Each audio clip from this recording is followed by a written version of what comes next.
The auction program listed item 47 as a diamond necklace donated by Castellano Enterprises, but nobody in the ballroom knew the real donation was happening at table 12. Daniel Morrison sat beside his pregnant wife Elena, mentally rehearsing how he'd abandon her after serving her, the divorce papers currently pressed against his heart, eager to start his new life with Vanessa, the woman who'd promised him connections and social elevation. The irony was crystalline and cruel. Daniel was throwing away his wife to climb a social ladder she already stood atop, because Elena Morrison was actually Elena Castellano, daughter of the trillionaire Richard Castellano, who owned the company that employed Daniel and every person in that room. The inheritance papers were already signed. In 1 week, Elena would control everything. The charity auction that began as Daniel's stage for abandonment would transform into his courtroom when his mistress accused Elena of stealing her necklace, an accusation made in desperation when Vanessa saw her plan unraveling. What Elena did in response, producing not just proof of ownership but evidence of Vanessa's systematic theft from Castellano accounts and Daniel's complicity in covering corporate fraud, would leave Daniel on the marble floor begging for mercy from a woman he'd underestimated in every possible way. But here's the question that would haunt everyone who witnessed it. When you hold absolute power over someone who destroyed you, do you become them or transcend them? And could a man who chose ambition over love ever understand what real wealth actually means? What this story teaches. This story masterfully explores themes of hidden worth, the blindness of greed, and how people's true values emerge when tested by power.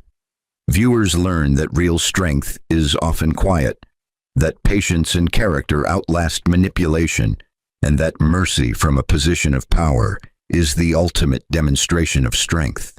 Viewer benefits.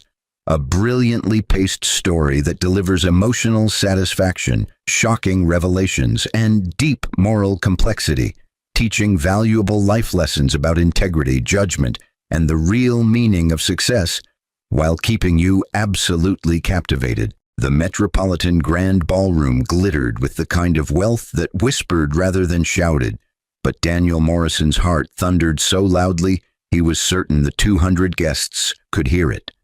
He adjusted his cufflinks for the 7th time in 3 minutes, the divorce papers in his jacket pocket crackling softly against the silk lining, while Elena sat beside him, with her hands folded protectively over her 6-month belly. She wore the same blue dress she'd worn to their wedding 7 years ago, altered to accommodate her pregnancy, but still modest, still simple, still so completely unlike the designer gowns that swirled around them like expensive ghosts. Daniel felt a flash of embarrassment looking at her, which he quickly transformed into the righteous anger he'd been cultivating for months. She doesn't belong here, he told himself, ignoring the fact that he'd forbidden her from buying new clothes, claiming they needed to save money for the baby. Across the ballroom, Vanessa Pierce sat at table 7, her red dress cut low enough to make statements, her neck adorned with the $200,000 diamond necklace she'd shown him last week in her apartment. She'd been his executive assistant for 18 months, his lover for 14, and his ticket to the upper echelons of society for what he thought would be forever. Vanessa had connections. Her father was allegedly a commodities trader. Her mother came from old money, and she knew everyone worth knowing in the city's financial district. When she'd pursued him at the corporate holiday party 2 Christmases ago, Daniel had seen not temptation but opportunity, a chance to finally break free from the mediocrity that Elena represented with her thrift store clothes and her stubborn insistence on living within their means. Elena shifted in her chair, wincing slightly as the baby kicked, but Daniel pretended not to notice. He'd stopped noticing her months ago, stopped seeing. The way her eyes still lit up when he came home, stopped recognizing that the reason they lived modestly was because Elena had been secretly paying off his mother's medical debts. Debts he'd complained about but never actually addressed. The auctioneer's voice boomed through the sound system, announcing the evening's purpose: raising funds for the Children's Medical Research Foundation, a cause Elena had supported since college, though Daniel had never asked why. Ladies and gentlemen, before we begin tonight's bidding, I'd like to thank our sponsors, particularly Castellano Enterprises, whose generous donation makes this evening possible, the auctioneer announced, and Daniel felt Elena tense beside him, though he was too focused on catching Vanessa's eye to wonder why. This was the moment. Daniel had planned it with the precision he usually reserved for corporate presentations. The auction's opening excitement would provide perfect cover. The crowd's attention divided between the stage and their champagne glasses. Vanessa had suggested the public humiliation. "She needs to understand she's been replaced by someone better," she'd whispered against his neck, and Daniel had agreed, convinced that Elena's quiet nature meant she'd simply absorb the blow and disappear gracefully from his life. He reached into his jacket, his fingers closing around the envelope that contained not just divorce papers, but his freedom, his future, his chance to finally become the man he'd always believed he deserved to be. Elena was looking at the stage, her expression unreadable, one hand still cradling their unborn child. For a microsecond, Daniel felt something twist in his chest, something that might have been regret or recognition, but he crushed it immediately. Sentimentality was for people who couldn't afford ambition. "Elena," he said, his voice low but carrying enough edge to make her turn toward him. Her dark eyes he'd once written poetry about in college, met his with something he couldn't quite identify. Not fear, not sadness, but something deeper, something almost like pity, which irritated him even more. "Yes, Daniel." Her voice was steady, calm, the same voice that had talked him through his panic attacks during his bar exam, the same voice that had whispered encouragement through countless job interviews and rejections. He pulled out the envelope, the cream-colored paper stark against the white tablecloth, and placed it in front of her with the careful deliberation of a chess player making a winning move. Several people at nearby tables noticed, their conversations faltering mid-sentence, curiosity rippling outward like stones thrown into still water. "I'm done," Daniel said, loud enough now that Table 11 definitely heard, loud enough that Vanessa smiled from across the room. "I want a divorce, Elena. I've already signed the papers. You have 30 days to vacate the apartment. My lawyer will contact you about custody arrangements, but honestly, given your financial situation, I don't think you'll have much leverage." The ballroom didn't go silent, that only happened in movies, but a noticeable hush spread through their section, faces turning toward Table 12 with the barely concealed excitement people felt when witnessing other people's catastrophes. Elena looked down at the envelope, her hand still on her belly, and Daniel waited for the tears, the pleading, the scene that would justify everything he'd done and was about to do. But Elena didn't cry. She didn't open the envelope. She simply looked back up at him with those dark, fathomless eyes and said, "Are you absolutely certain this is what you want, Daniel? Because there's no coming back from this moment, no second chances, no forgiveness. Once you walk away from this table, from me, from our child, the man you are right now is the man you'll be forever." Her words carried a weight Daniel didn't understand, a finality that felt disproportionate to what he considered a simple, if unfortunate, marital dissolution. He stood up, straightening his jacket, feeling Vanessa's approving gaze like sunshine on his back. "I've never been more certain of anything in my life," he declared, and walked away from his pregnant wife at the charity auction without looking back, completely unaware that he'd just made the worst decision of his existence.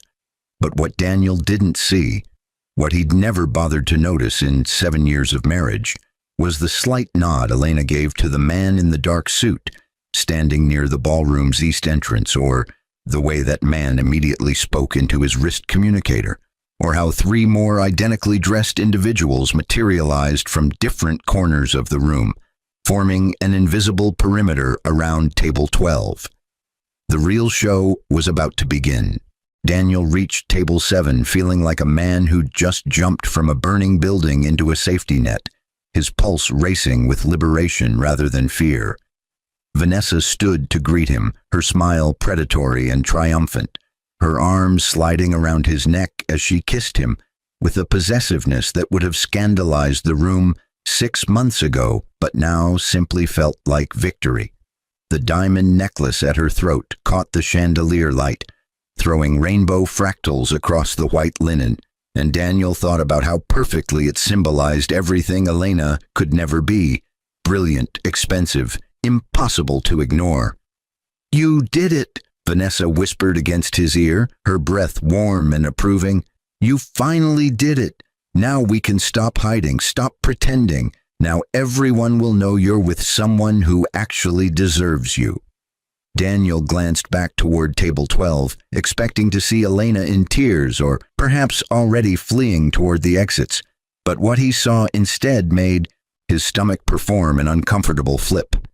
Elena sat exactly as he'd left her, the unopened envelope beside her plate, but now she was speaking quietly to a silver-haired man in an impeccably tailored suit who'd appeared from nowhere.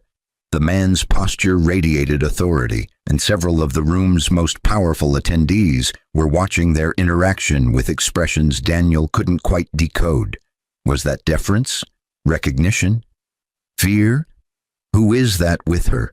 Daniel asked, but Vanessa was already pulling him toward his seat.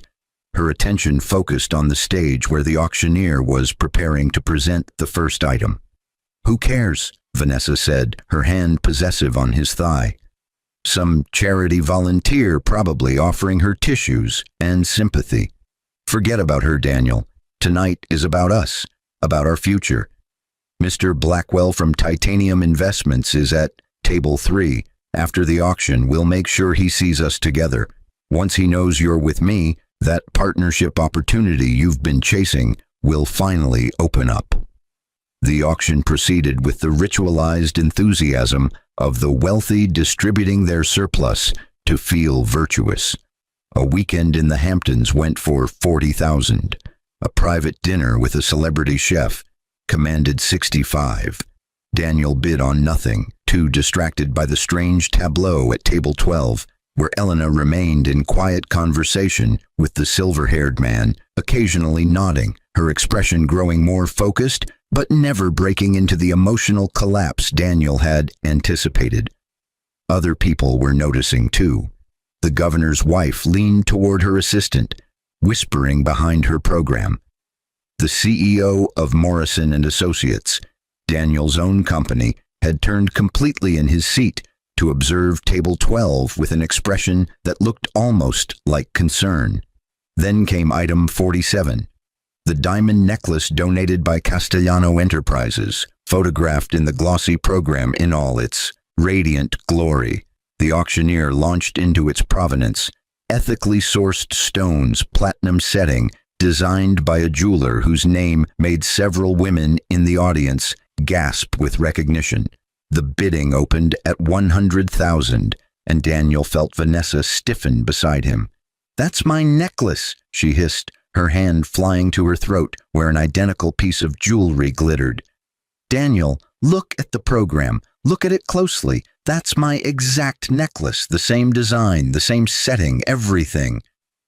Daniel studied the photograph, then looked at Vanessa's throat, then back at the photograph. The similarity was undeniable, not just similar but identical, down to the distinctive teardrop arrangement of the center stones. "Maybe yours is a copy," he suggested, but Vanessa's face had gone white beneath her expertly applied makeup. "My necklace is the original," she said, her voice rising enough that nearby tables turned to look. "My father gave me this necklace. It's been in our family for 3 generations, which means that necklace," she pointed at the stage with a trembling finger, "that necklace is a fake or a copy or stolen from our collection." The auctioneer had reached $250,000. 3 bidders still competing enthusiastically when Vanessa suddenly stood up, her chair scraping loudly against the marble floor. Daniel reached for her arm, sensing disaster approaching, like a wave he couldn't outrun, but she shook him off with surprising strength. "Stop the auction!" Vanessa's voice cut through the ballroom's polite murmur like a knife through silk. "Stop it right now. That necklace is stolen property." The auctioneer faltered mid-sentence, his gavel suspended in mid-air. Every face in the ballroom turned toward table 7, the collective attention heavy as physical weight.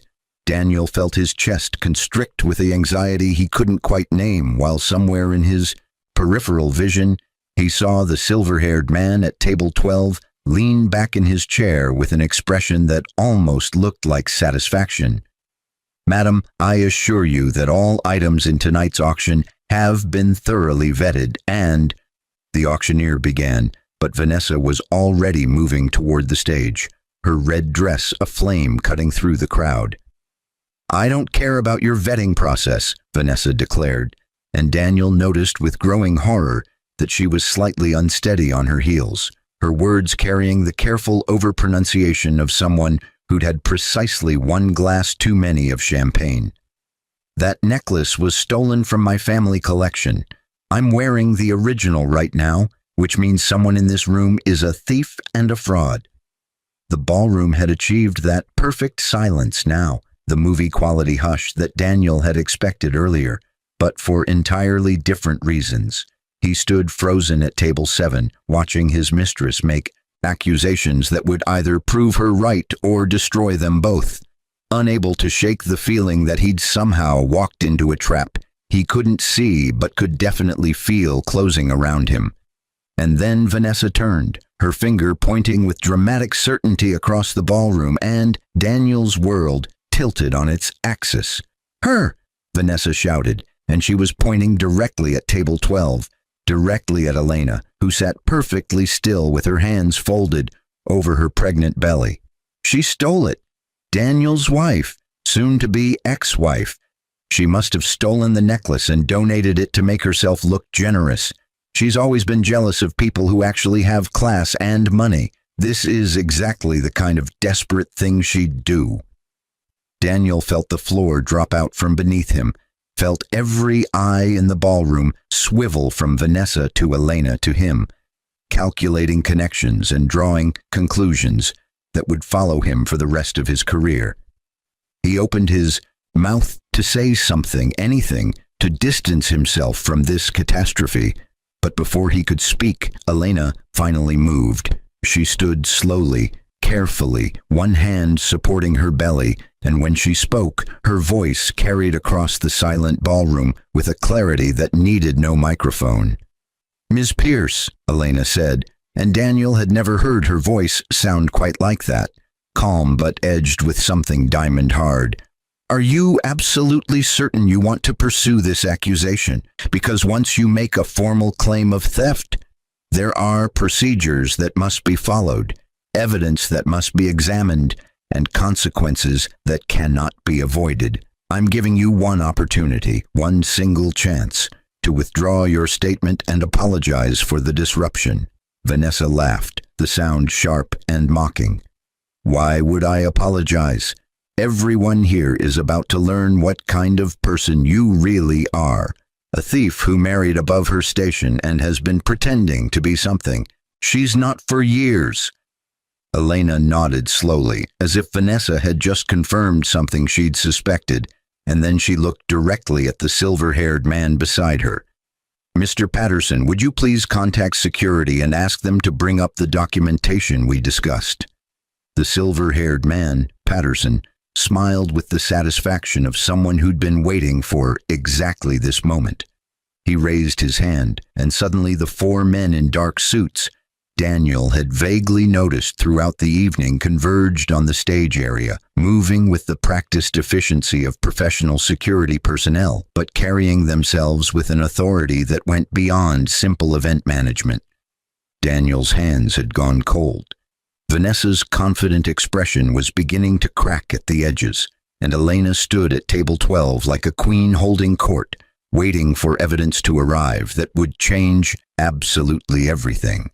But nobody in that ballroom, except possibly Elena and Mr. Patterson, had any idea just how completely the next 10 minutes would reshape reality for everyone involved. The security team moved with choreographed precision, one positioning a laptop on the auctioneer's podium, while two others flanked the stage, and the fourth handed Mr. Patterson a tablet that glowed with whatever evidence Elena had promised. Daniel felt his legs weaken, forcing him to grip the back of Vanessa's abandoned chair for support, while Vanessa herself stood frozen in the center aisle, her confidence visibly hemorrhaging with each passing second. The ballroom's silence had transformed from curious to predatory. 200 of the city's most powerful people, sensing blood in the water and leaning forward to watch the kill.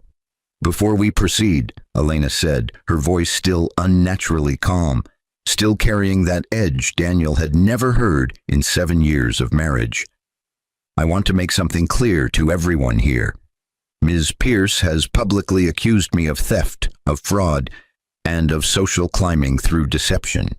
These are serious allegations that damage reputation and character. Mr. Patterson, please display Exhibit A."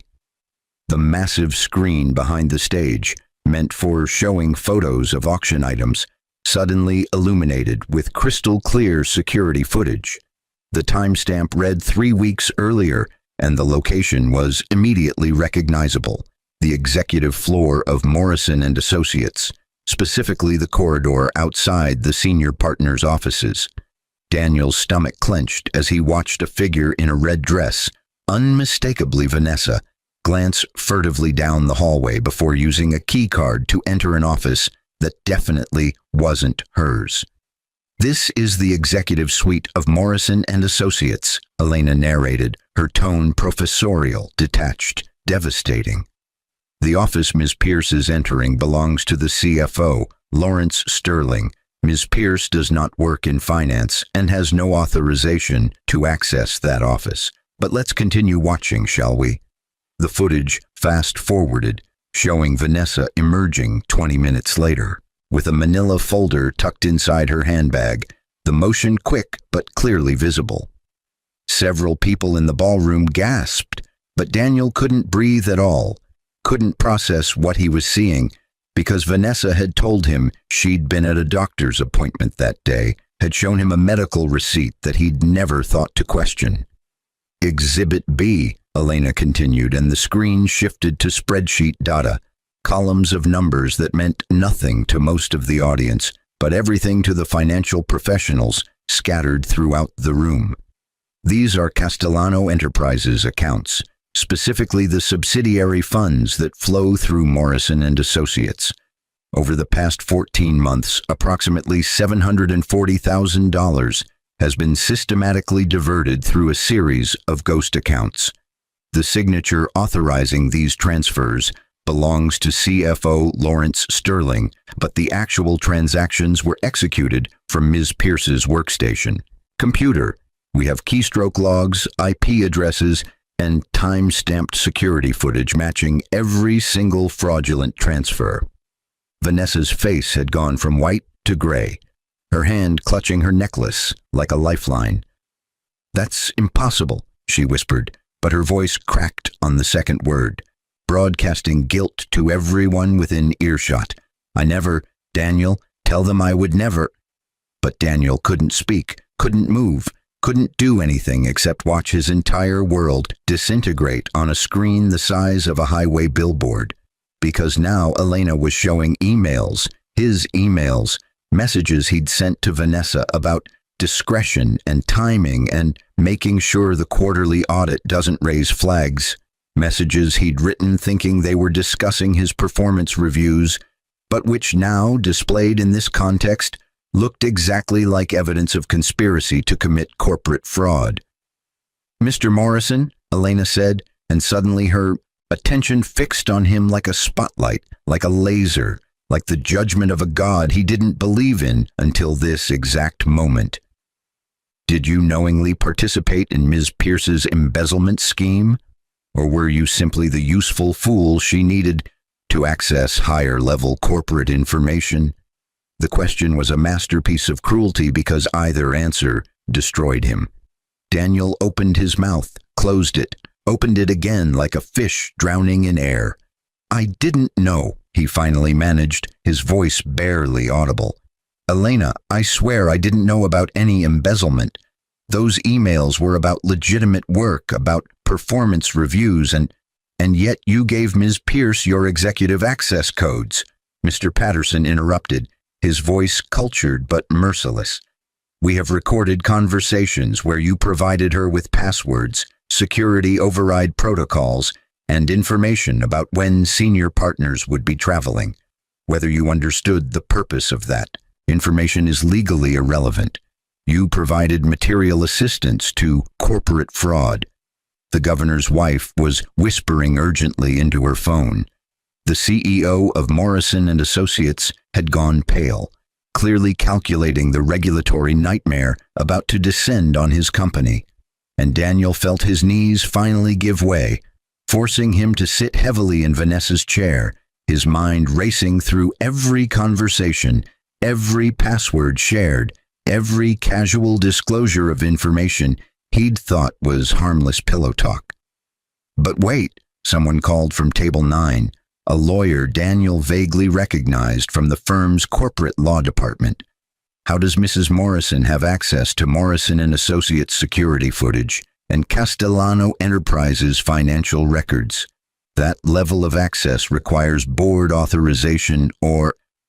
The lawyer stopped mid-sentence, his face transforming from confusion to shock to something approaching awe. Elena smiled for the first time that evening, and it was not a kind smile, not a gentle smile, not anything resembling the woman Daniel had thought he married. "That's an excellent question," Elena said. "Mr. Patterson, would you please display Exhibit C?"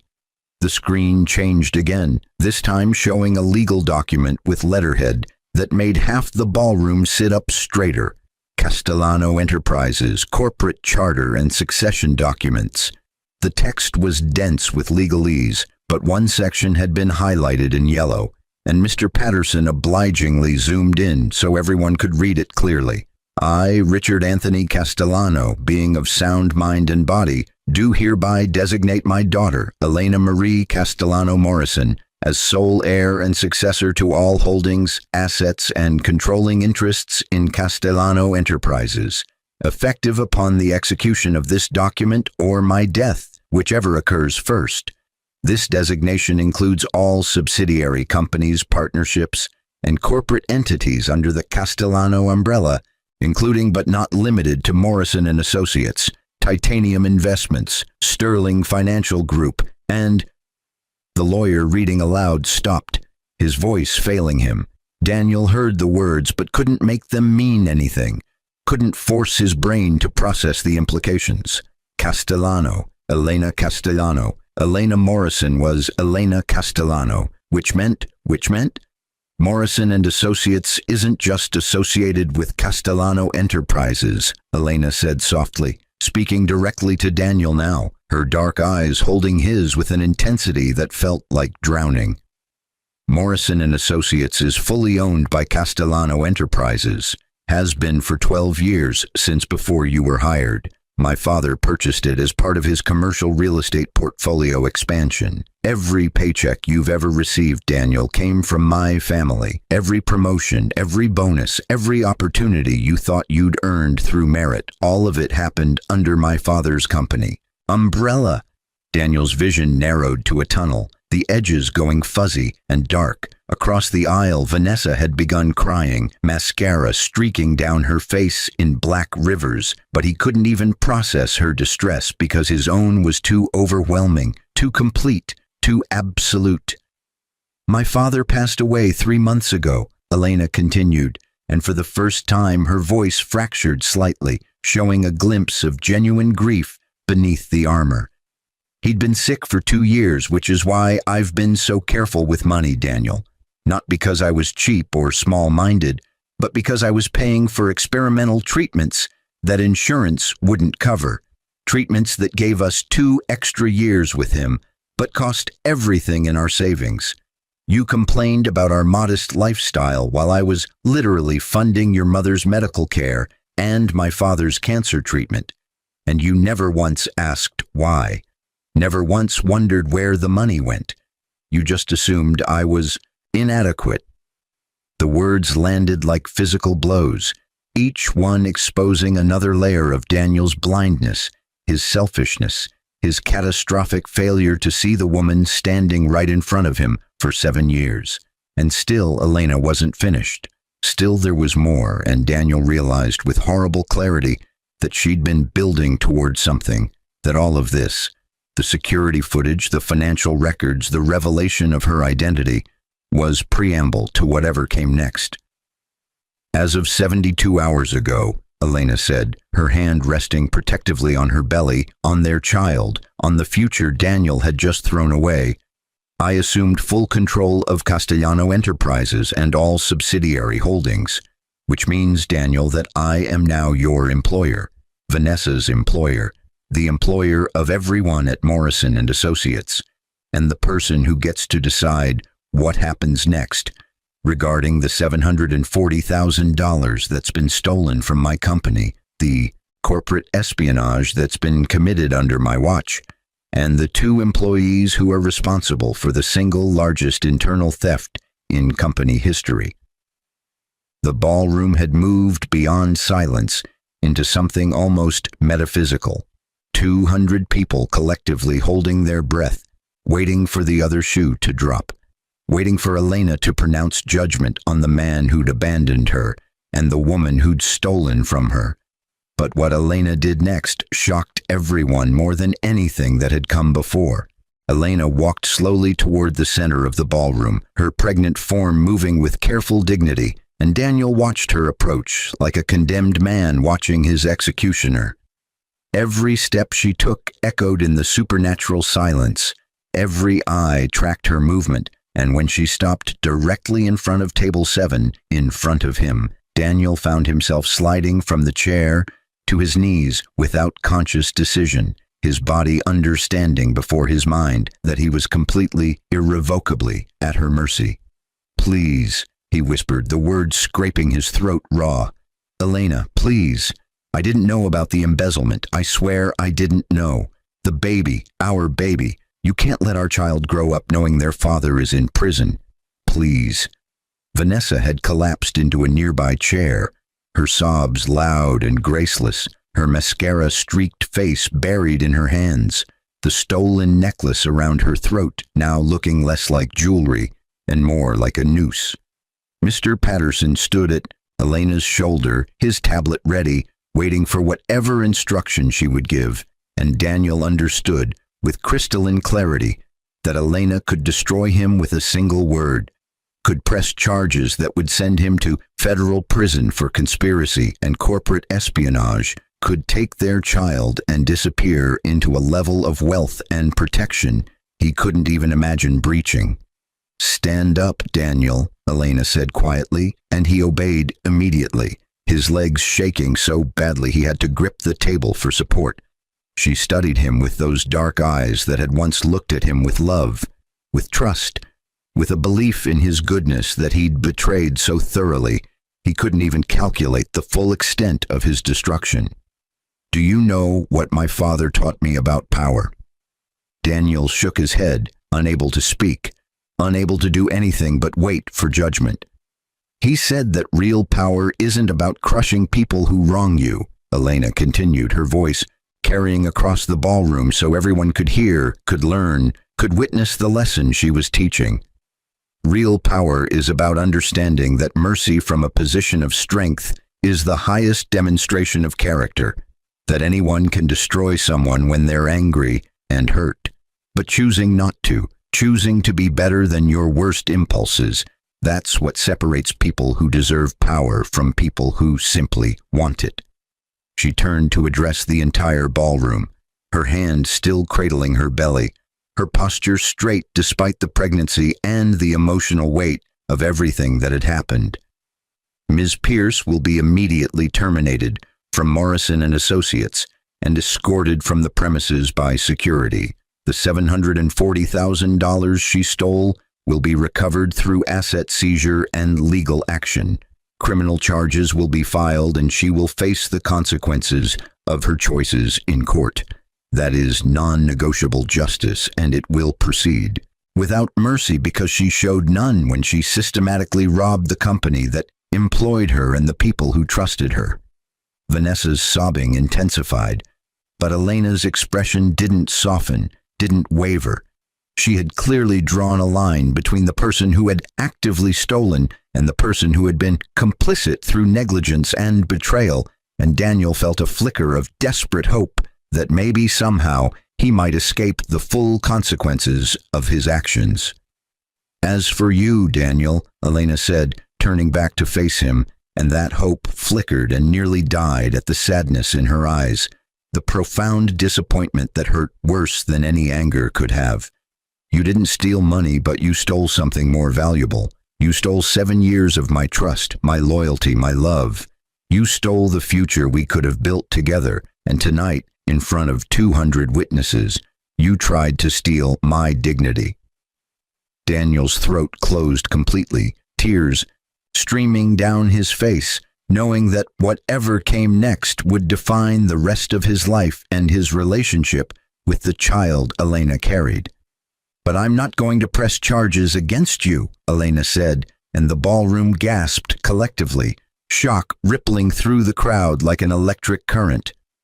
"I'm not going to destroy your career or send you to prison or take away your ability to support our child, because unlike you, I don't believe in destroying people for revenge. I believe in consequences that teach rather than simply punish." She nodded to Mr. Patterson, who pulled up another document on his tablet.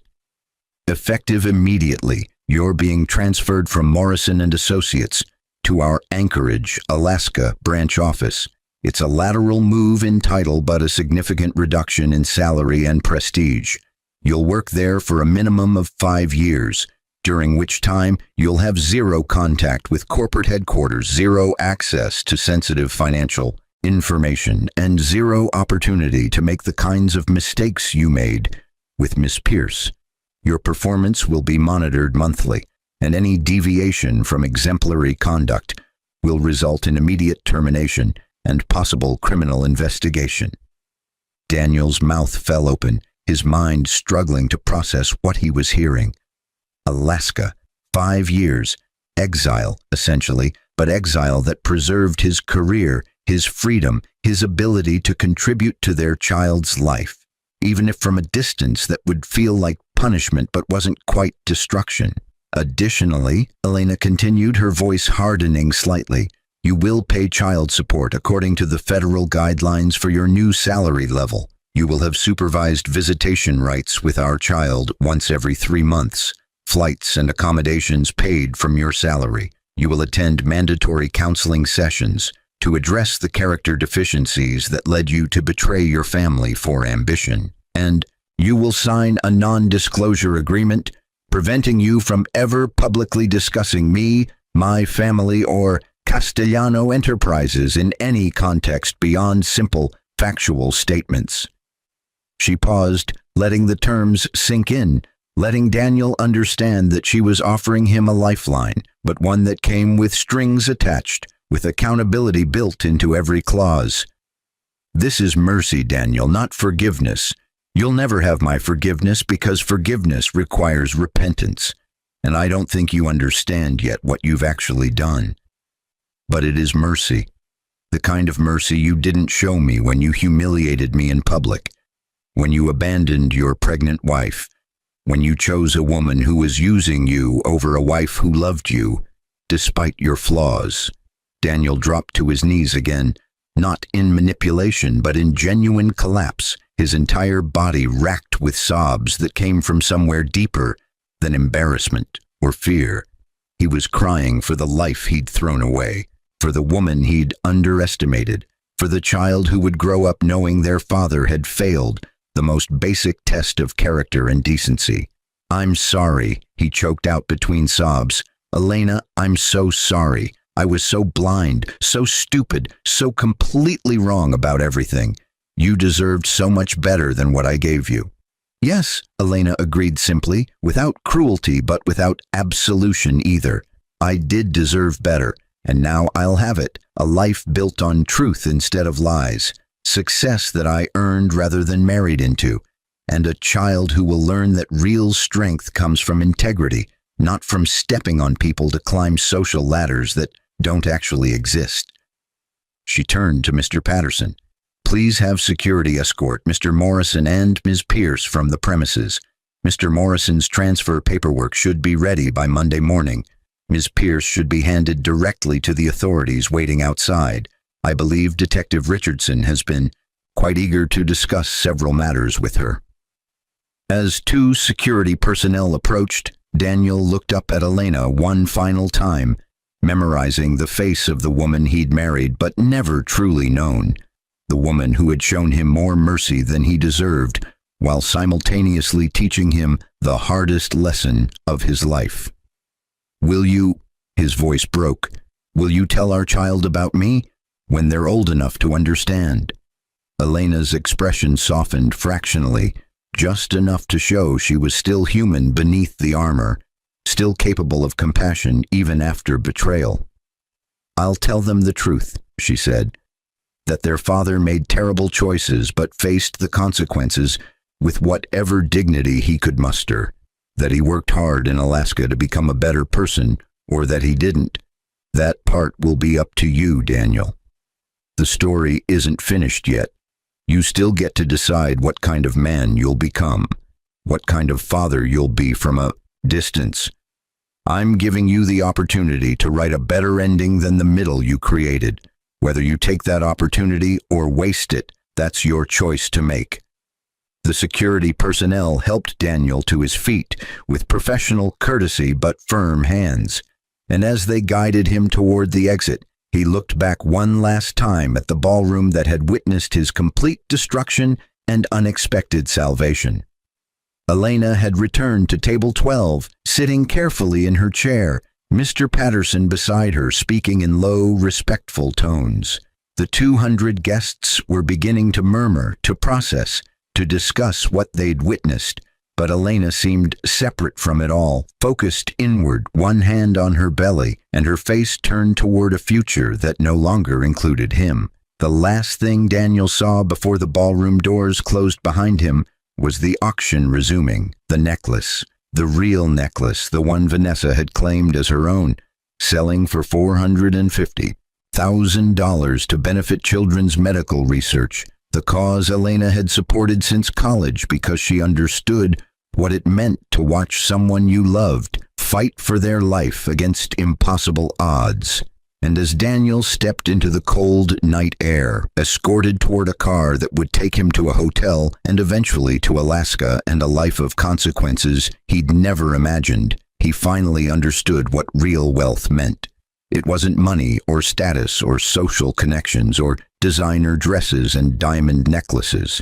It was the ability to show mercy when you had every right to seek revenge. It was the strength to build rather than destroy, to teach rather than simply punish, to recognize that power was most meaningful when wielded with wisdom instead of rage. Elena had that wealth in abundance, and Daniel had thrown it away for fool's gold that glittered beautifully but contained no substance, no value, no truth beneath its pretty surface. Some lessons cost everything to learn. Daniel had just enrolled in the most expensive education of his life, and whether he graduated with wisdom or simply served his time would determine not just his future, but the legacy he'd leave for the child he'd never hold, the son or daughter who would grow up knowing their father as either a cautionary tale or a redemption story. The choice, perhaps the first real choice Daniel had made in years, was entirely his to make.